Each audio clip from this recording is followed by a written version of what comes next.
আসসালামু আলাইকুম। কি অবস্থা সবার? কেমন আছেন? অবশেষে আমাদের বীর সন্তানেরা দেশটাকে স্বাধীন করছে। স্বাধীনভাবে একটা নিঃশ্বাস নিতে পারতেছি। এটাই ছিল আসলে আমাদের একটা কাম্য।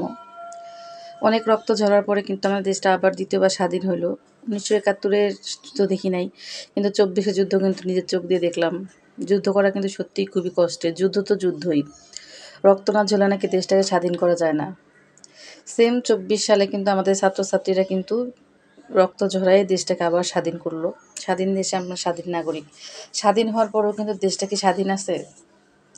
এত অগ্নিকাণ্ড, এত ভাঙচুর মানে কি একটা যে বিশৃঙ্খলার সৃষ্টি হইছে সেটা আসলে বলে বোঝানো যাবে না।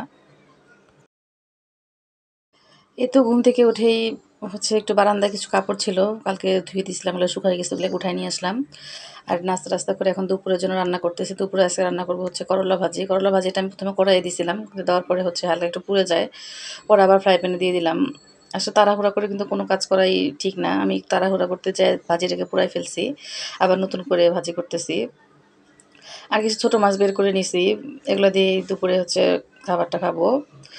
এই ছোট মাছগুলাকে আমি পটল আলু দিয়ে একটা চচ্চড়ি করবো। এখানে আলু পটলও কেটে নিছি। পেঁয়াজ, আলু, পটল সবকিছু দিয়ে মাখায় বসায় দিব।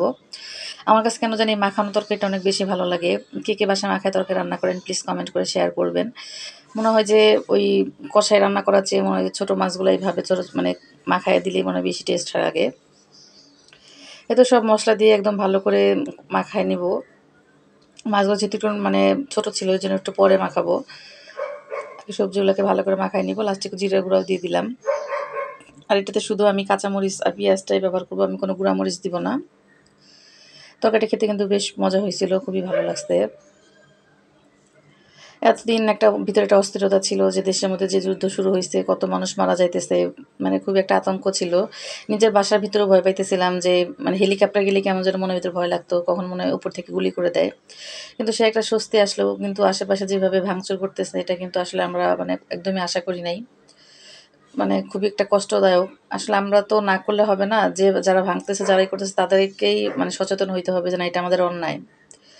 তো রান্না-বান্না হইতেছে আর এপাশে শুকনা কাপড়গুলোকে ভাঁজ করে একটু আলমারিতে উঠায় রাখবো। এগুলোকে পরে আপনার ভাই আয়রন করে নিবে। আপাতত আমি ভাঁজ করে আলমারিতে উঠায় রাখতেছি। আর এর মাঝে অনেকদিন বৃষ্টি থাকাতে অনেক কাপড় জমে গেছে। ওইগুলোকে আর ওইভাবে ধোয়া হয় নাই। আমি ভাবতেছি আস্তে, আস্তে ধুয়ে এগুলোকে শেষ করতে হবে। না হয় অনেক বেশি নষ্ট হয়ে যাবে।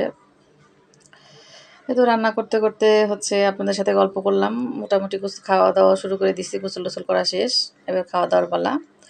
আ ফ্রিজে একটু ডাল ছিল, ওগুলোকে গরম করে নিচ্ছি। এখন সবজি আর ভাজি দিয়ে খাবো। সবাইকে আল্লাহ হাফেজ।